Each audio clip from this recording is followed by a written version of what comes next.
Blends Rants, Raves, and Rock Show with Nancy and Lisa, the publishers of Rants, Raves, RockMagazine.com. Of course, we've got the David Bully Bowers with us, and we have bluesman Johnny Mastro. And our next guest is Mike Dunmyer. He's the executive director of Ocean Champions. They are the only political voice for our ocean. So super important right now when you look at what's going on with the elections. And really keep up with them. Go to oceanchampions.org. They're also on Twitter and Facebook under the same name. Mike, how are you doing? Fabulous, Lisa. How are you? Oh, good. We're dandy here. We've got the lively stuff going on. We're ready. We're ready to sink Southerland, and we've got a name for him. The new one is Mudbutt. Is that okay? You know, I think that actually does a disservice to the name Mudbutt to apply it to him. Oh, dude. Oh, my gosh. Yeah, because we're going to have to chop trees down for toilet paper. He's going to have to work his way up to be a Mudbutt. Yes. Indeed. Oh, man. So this, the election season's going on, and it's crazy, and I think everybody's angry. That's part of my rant in life is, like, at the end of the day, can everybody just, start researching, doing your homework, and stand up for what you really believe in, But it doesn't mean we need to bash each other, but it does mean we get to, stop people that are doing bad things. And I know Southerland, Congressman Steve Southerland in Florida, you talked about him on our show before, he's like the ocean enemy. And so just to refresh our audience and anybody who's new listening into the show, tell us about Steve Southerland, not good enough to be Mudbutt man. There you go. So Congressman Southerland is from Florida's 2nd District, which is down in the Panhandle on the Gulf. He's a freshman, so he won his first election in 2010. And we started noticing him right away in committee hearings. He serves on the Natural Resources Committee, which is certainly not where you want a guy like this. Yeah. But we started noticing him right away because witnesses would be testifying, even witnesses from his own district. And he was just this amazing bully, just using all kinds of hyperbole, loud talking, over talking, ridiculous questionings, and really attacking all the ocean issues that we really care about, and in particular some of our priorities like fish conservation, reforming ocean governance, and coastal water quality. So he's... Hey, Mike, can I just stop you real quick? You're a little hard to hear, so I don't know if you can stand in a different place. Okay, I will do my best. Is this better? Yeah, a lot better. Yeah. Okay, sorry about that, lady. So, in any case, just a bad guy on all ocean conservation issues. Really, he seems to be a one-man wrecking ball for ocean health. But there are some other people like that in Congress. What really differentiates Steve Southerland and why all of our members and activists voted him ocean enemy number one is that he's willing to burn political capital to attack ocean issues. He's made it really a priority, and is really kind of making it his number one thing. A lot of people will deal with these issues more on the periphery. He's going after it full time, all the time.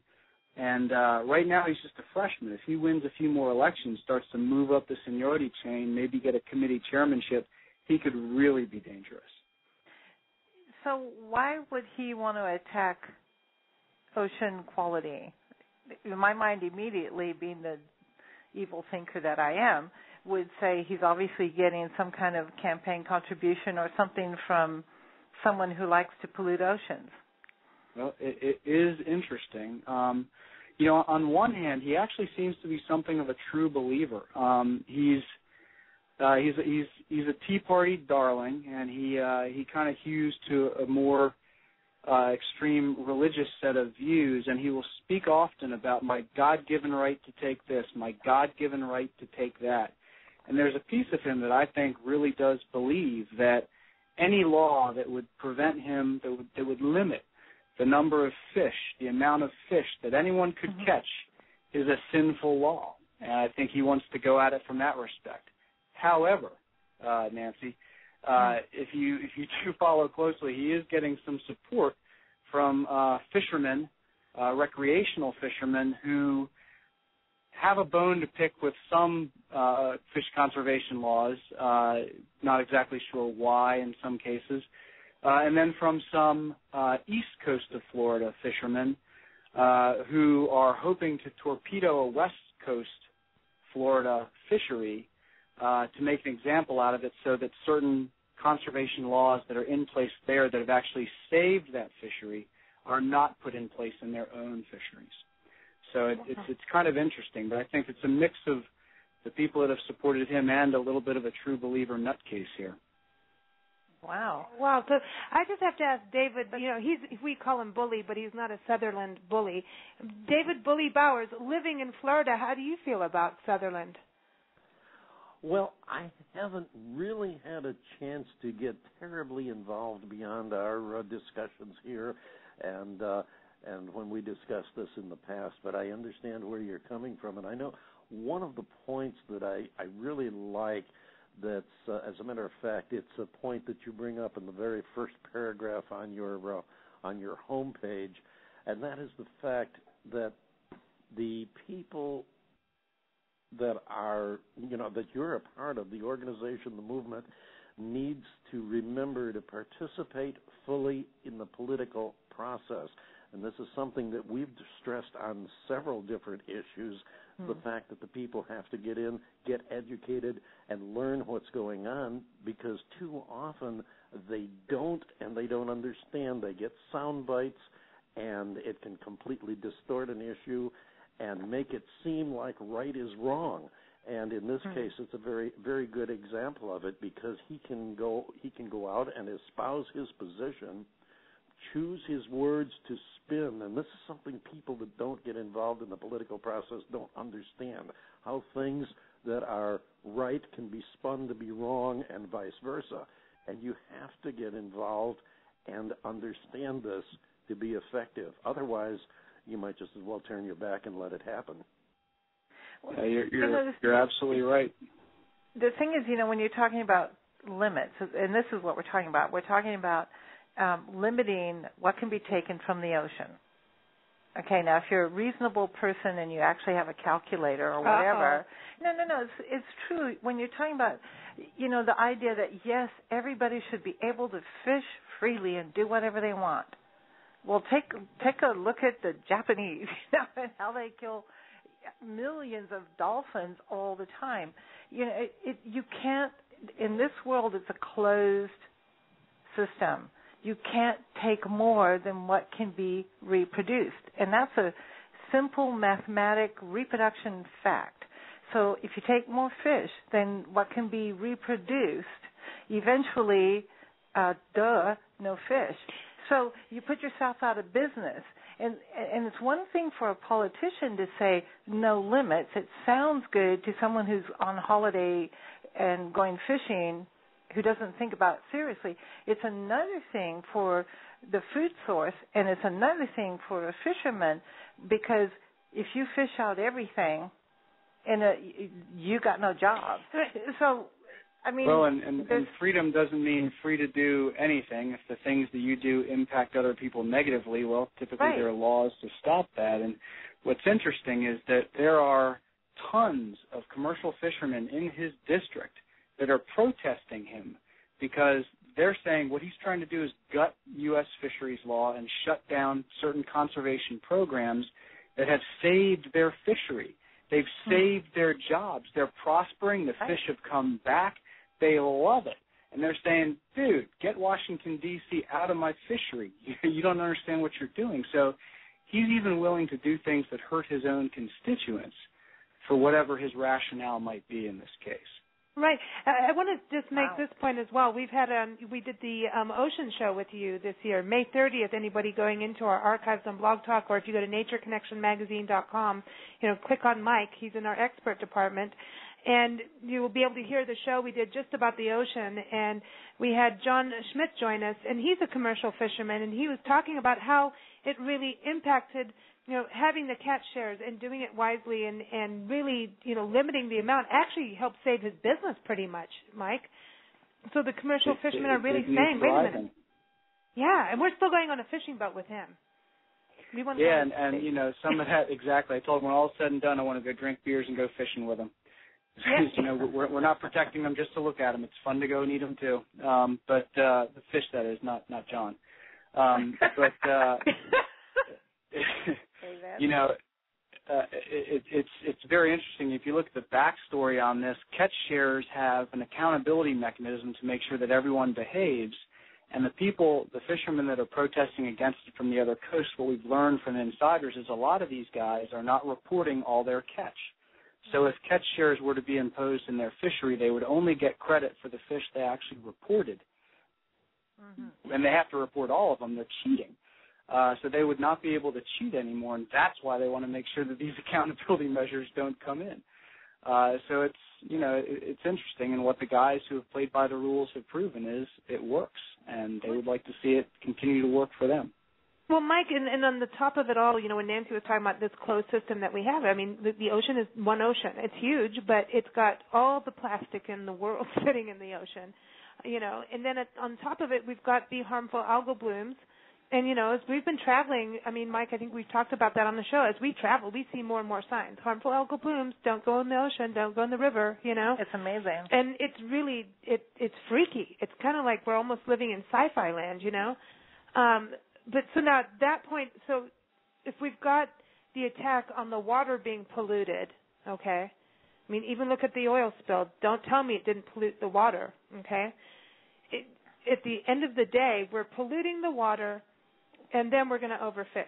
It kind of is like a no-brainer to me to take care of business. I mean, I don't even eat fish, you know. I'm allergic to it, but at this point, I don't know. You know, it's kind of like we need to do something. And you look at Southerland. He, you know, you talk about algal blooms. Well, he's introduced a bill that would neuter the EPA's ability to regulate water quality in Florida, which has more problems with algal blooms than anywhere. He's also voted for a number of bills that would expand offshore drilling while simultaneously rolling back safety regulations to lower than they were at the time of the BP spill.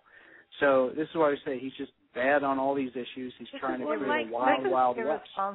When we talk about the drilling for oil on this, you know, this is something we can all get into arguments over oil, and you know that's a whole issue. But at the end of the day, when you start, you know, cutting back on safety, people's lives were lost on that oil rig, and it's not the first time lives have been lost. So it's, you know, we're looking at the safety of our waters, but of our people working on those too. That's not taking care of someone's job. It's doing exactly the opposite. Absolutely. So, you know, he's got what we would consider to be a warped view on how to take care of the planet and how to take care of people. I mean, this, at the end of the day, it's about, you know, having safe, sound ecosystems that are functioning for all of us and that are providing the jobs, not just oil jobs, but fishing jobs, tourism jobs, et cetera, for the people in his district. So rather than continue to fight him on policy, what Ocean Champions does is we actually engage politically and try to help the good guys win, and then we also try to beat the bad guys. So we have launched a campaign to try to defeat him this year. Now, tell us about this, because it's exciting about this campaign, because I remember you talking about this when you were back on the show in spring. And, you know, not only you've got this campaign to kick his butt, but you're also getting all kinds of champions joining you on all aisles. It seems like both parties are joining you, which is a positive thing. But tell us a little bit. Let's start with what you're doing to kick his butt. Do you think you've got a chance? We have a great chance on this one. It's going to be a very, very close race. But when his opponent, Al Lawson, won the Democratic primary, he beat the guy that most people thought would have a better chance of beating Southerland. And at that point, there were a lot of big organizations that had reserved TV time and were ready to come and try to take Southerland down, but they started to second-guess whether or not Al Lawson could win. And we very much wanted to be in this race. We know that there's no way we could beat him alone. We need lots of partners. So first thing we did was convince one of these large organizations that, you know, we're allowed to work directly with to go in 50-50 with us on a poll to determine whether there was a path to victory and whether Southerland really could be beaten and on what issues he could be beaten. And what we saw is that it's a very close race, and when you test, it's between 2 and 3 points difference, and Southerland has very high negatives in the district and does not have 50% of the vote. When you test messaging, both positive and negative, Steve Southerland winds up in a dead heat, tied with his opponent, Al Lawson. So there is a very good chance, and our hope was that poll and people seeing others coming in and doing positive things in the district would keep the big money in the game, and it has. So the large organizations that reserved all that time against Southerland have kept their money on the table. They are running ads now. They're doing things. That was our first objective. The second thing was to form a partnership and try to bring money in ourselves to be able to support a large array of campaign activities. And I'm not going to get into specifics here because, interestingly enough, our opponents, groups that support Southerland, watch our emails. They listen to this show when I'm on. And so I'm not going to give away any strategy here or talk about the magnitude, but it is we're in for it again. Is that why we get the emails? We are going to be playing bigger, exactly. We'll be playing bigger in this race than we've ever played before, and we think that we've got a real good chance to beat them. But like I say, it's going to be close, and it's going to come down to the wire. But, nobody profits or benefits from polluted oceans. Mm-hmm. That's a simple statement. It's simple logic. Nobody profits from that. Yeah. So, nobody profits from dirty air, right? People who own companies who dirty water, dirty air, profit to a certain degree. They make money. But when you're talking about real profit, there's cancer, there's all these things that happen when we do the wrong thing. And if you're thinking about somebody outside of yourself, nobody profits from making things dirty, and that's really simple logic. And at the same time, I'm sorry, but don't leave your crap for the kids of the future because it's rude, It's like, let's just keep trashing shit and then let them deal with it later. That attitude has to go. It has to go. And this is it. David, we were talking about we need to all step up on this and get involved. I totally agree with that. Mike, I do want to tell you that Cricket10, Kathy, from Twitter, and she listens to our show. She just tweeted, she says, "Thank you, Mike. I'm from Florida East Coast." So she really appreciates what you're doing at Ocean Champions. Excellent. Oh, that's wonderful. Thank you very much. Yeah, I just wanted to let you know there's, and I think this is a deal. This is, where she lives. And David, it's going to flow. Dude, you're in South, right? David, if Southerland, gets his way, that shit's going to float down. One of the things I'd like to toss out here, I have been, I won't say amazed, that might be overspeaking a little, but I have been very surprised by the lack of coverage that this particular battle, this particular issue has gotten. All of the normal things that are going around, they're spending millions of dollars, and we're getting inundated with some of the races. But this particular one has not really permeated the masses. I would go so far as to say there's probably an understanding of this issue, because from what I see myself, and I am a little bit of a media nut, I do follow these things. You all that know me know that I do get involved once in a while, tepidly, in political issues. And that's an understatement. I have not seen a lot of noise being made about this race, and people I've talked to, it doesn't come up in the conversation. And it's interesting, and this is one of the things that we're starting to feel good about, because most people assumed that this was a slam dunk for Southerland, that there was no way he was going to lose. He absolutely obliterated a long-serving moderate Democrat blue dog who was himself an Ocean champion, Alan Boyd. Yeah. I think he had 60% of the vote, and Boyd had been in for a decade. And he looked like a strong candidate. But, we were watching this closely because he was a bad guy and we wanted to try to make a run at him. So we saw some opportunity to beat him. We were hearing that there was buyer's remorse in the district And national strategists are now starting to pick up on this. Politico just ran an article, and they identified this as the top of 5 races that they now put in the column of toss-up. And it's starting to get some more attention. And, again, I think that's people starting to catch on to some things that we saw, quite a while ago. And the National Republican Committee has come in to try to prop up Southerland. They're running ads for him now, but the total spend on that side is still way beneath what the total spend is against Southerland. So, I think it's going to be a tough road for him. And like I said, there's a shot. But I expect to see more come out about this in the future. And Mike, and this is the deal. I think you're if you guys didn't operate the way you did, I mean, there would really be no one out there doing this. I mean, I think, David, what you're talking about is so true because they don't want all this to be out on him.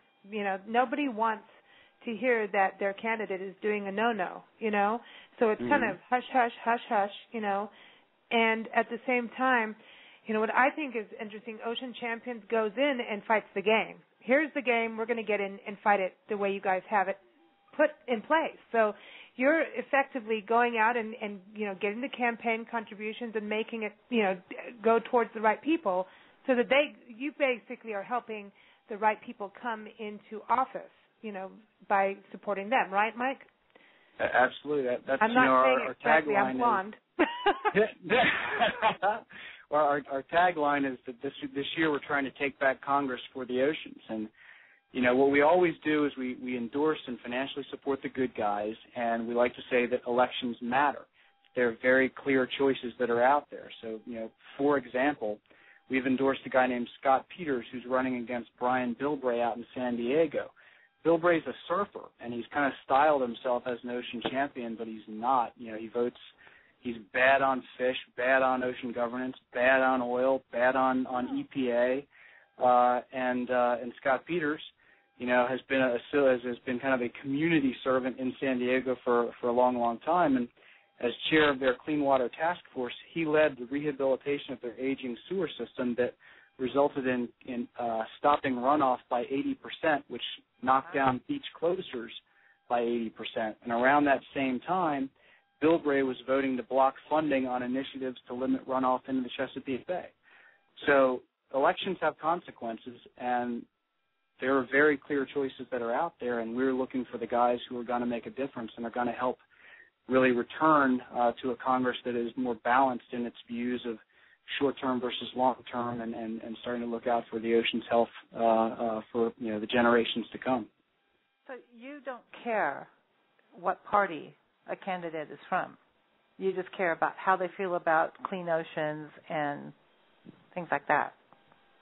That's correct. We are bipartisan, and both Democrats and Republicans alike like that about us. And I'll tell you a quickie story on this. Is sometimes you have, the strange bedfellows. You mentioned the harmful algal blooms. We've been working a bill to address that problem, and just recently we've been working with Senator Jim Inhofe on this. And you guys might know Inhofe as one of the most conservative senators out there, and really we're going to be at odds with him on just about every issue. But he almost died from a harmful algal bloom last year. And wow. It kind of woke him up to the seriousness of this issue, and we went in to meet with his staff. His staff was incredible, really smart, really capable, ready to work with us on this issue, and they had some legitimate complaints about how the bill was structured. We actually agreed with them. But they have helped us get all of the very conservative Republican senators that typically block things to get on board with this bill and help pass it. Mike, go back to where you were standing. Sorry. I apologize. I should get a landline for this office. But the bottom line is that, we won't agree on everything, but we found some things that we do agree on, and that's the idea, is to stitch together this quilt of support and not get caught up in ideology on the broader issues, but find ways to make things work. I think people need to get over the party thing and start looking issue. I really hate the party thing, because now you're locked into stuff like you can look at a party and go, well, I believe that, but I don't really believe that. I don't believe this, but I believe that. And if you do some research, there's no way, like, okay, register as a party. Okay, why? Because I really don't believe in all of this or all of that. I just really want the issues before me, a chance to research it and make an intelligent decision. Excellent point. And that's my rant of the day.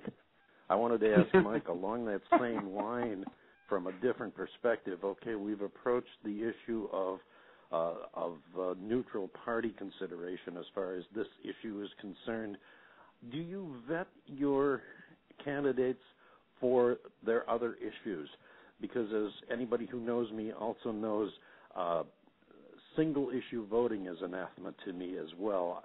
I've seen times when people will vote for someone simply because they agree on one point, and half the rest of their platform they may be in total disagreement with, but they'll vote because of that one point. No, David, it's about the hair. You vote for the hair. You vote for the person's hair and how they look. You know, that's how we are, right? No. No, I'm just really serious. But no, I'm sorry, David, I didn't mean to interrupt, but it's really part of it, right? The way we vote these days? Agreed, and that's one of the things that I have gotten so involved in, and that's why I was wondering if, Mike, if you do vet the candidates you are promoting on their other issues. For example, if they were for your issue but deadly against something else that you also believed in, how would you handle that situation? Well, that's really a great question. It is. And in terms of your own perspective on things, I'm sorry to say that we focus only on oceans. Now, we aren't telling people that they should vote only on oceans, but as a group, first of all, when you are working with staff or working with a member of Congress, they're getting pulled in 1,000 different directions by many, many different groups. You've got to be focused and efficient with how you use their time and how you work with them on things, so nobody has that many issues that they can work at one time, and we would not have credibility if we were to engage on other issues. Our intent. Well, I'm sorry, what's that, Nancy? It would make, if you went down the line and you had to make a personal decision or a group decision on every candidate for every issue, that would make you Republican or Democrat. Well, it would be very confusing, that's for sure. Yeah, you would no longer be bipartisan. So you're talking about one issue and you're looking from one standpoint. And when a person goes to vote, if you're going to vote intelligently and you're going to look at the candidate, and you're going to maybe somebody will care about oceans, but somebody else will care about Medicare, and somebody else will care about this, and somebody else will care about that, and they're going to vote personally what is the most important to them. When you're looking at clean air, clean water, and protecting our natural environment, which we all need, it's a huge issue. And you're dead on. So, people have to make their individual choices. We would say, know where the candidates stand on your priorities. Certainly, on a personal level, ocean health is a priority to me. But my organization engages only on ocean issues. Our intent is to build political power for ocean issues by rewarding the people that do well on them and helping them to become elected or stay in office and going after the guys that do bad. My hope is that we beat Steve Southerland and then, in 2014 we're going to pick another ocean enemy and go after him. And if we do this often enough, then when some bad guy is about to vote on an important ocean issue, maybe he thinks, God, do I want to be ocean enemy number one? Maybe I want to rethink this vote because there is a consequence. That's really it for us. But I think you're right, David. That from a personal perspective, you've got to consider a broader array of issues. But we're the only group in the ocean world that actually is giving money politically, and none of the dolphins or tuna have gotten the right to vote yet. So we've only got to focus on that one thing. No, but this is true, Mike. Before you go here, when someone's voting and looking at these issues, look at how big the ocean is, right? So I want to bring it back down to the fact of, you always say this and say it again, about how important the ocean is just for us in regards to breathing and having a clean environment. How important is it? Well, the ocean produces half of the oxygen we need to breathe. So as I like to tell people, take 2 breaths and then think about what life would be like if you didn't get to have one of them. And that's what life without a healthy ocean would be, because it's the phytoplankton in the ocean that create that oxygen, and if the environment is not conducive to healthy phytoplankton growth, then you're not going to have the oxygen coming from the ocean. Food for 1 billion people, regulates climate. The currents spread the warmth of the sun around the globe. It performs a lot of very vital functions, and people call it the life support system for the planet. And see, that's why I'm saying that's a huge issue, and it affects everybody around the world. It's a huge, huge issue. And what we do affects the other countries and vice versa. So we need someone here taking care of business, and that's what I big rave to you guys at Ocean Champions. And the thing is, everyone can get on board with this. Go to oceanchampions.org, sign up for their alerts, donate money if you can. I mean, really, at the end of the day, would $5 even help towards anything? Oh, absolutely. $5 to help sink Southerland. I mean, keeping that campaign going strong through Election Day, keep our chances high.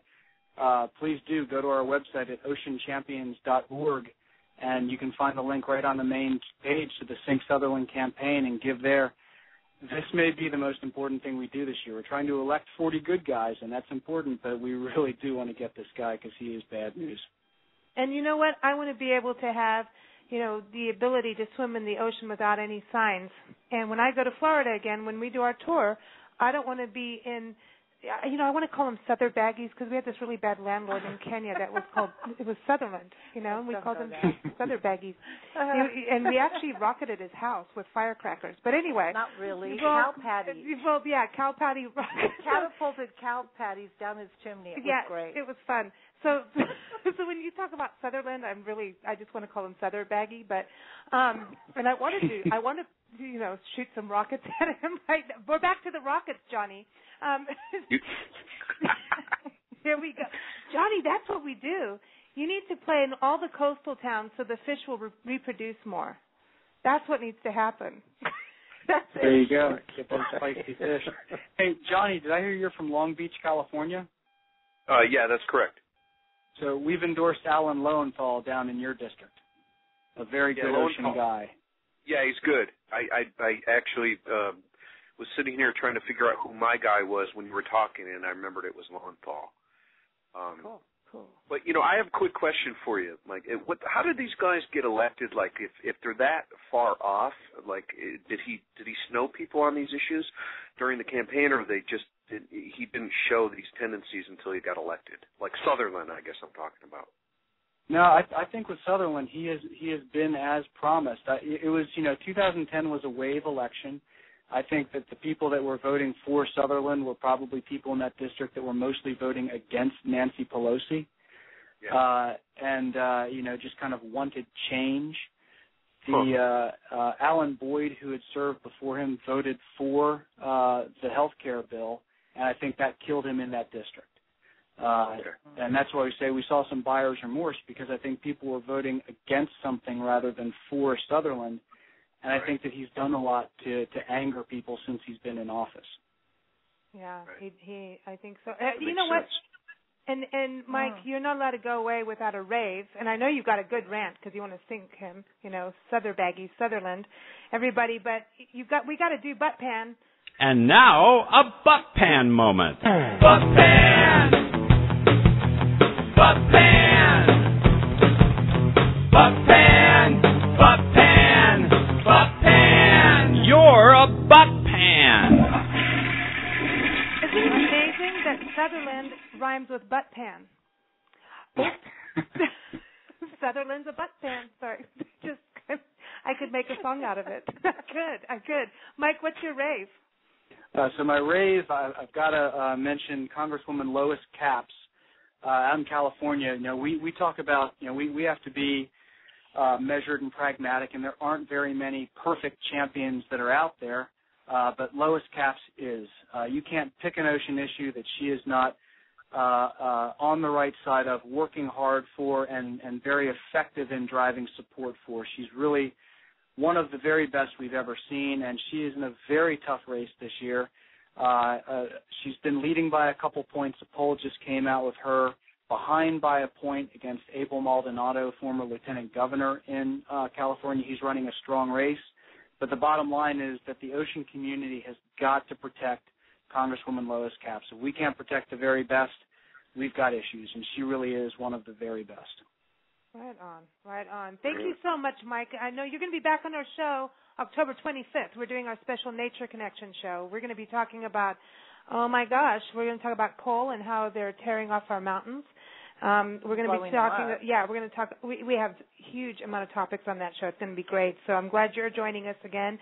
Everybody, again, oceanchampions.org. Get involved. You know what?